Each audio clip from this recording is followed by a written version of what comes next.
everyone, really anyone.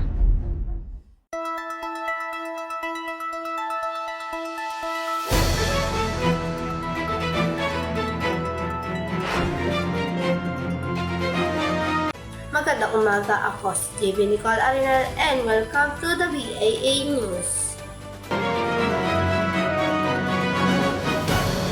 This is news about cybercrime. Tumaas ang kaso ng cybercrime, krimen gamit ang internet, ulat ng pambansang pulisya at kay Pangulong Bongbong Marcos.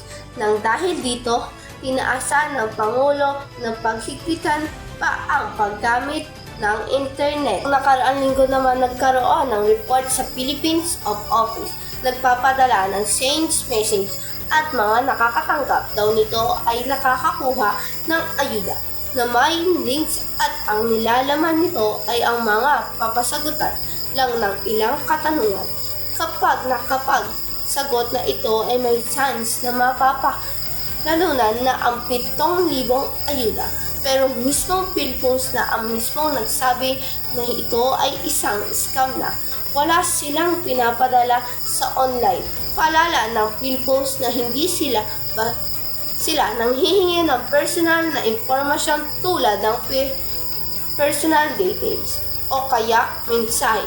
Kaya paalala ng PhilPhones na huwag basta-basta naniniwala sa pinapadalang mensahe o links. At kapag hindi naman galing sa official account or page. At ito ang news tungkol sa cybercrime. Again, I'm JB Nicole Arenal from BAA News.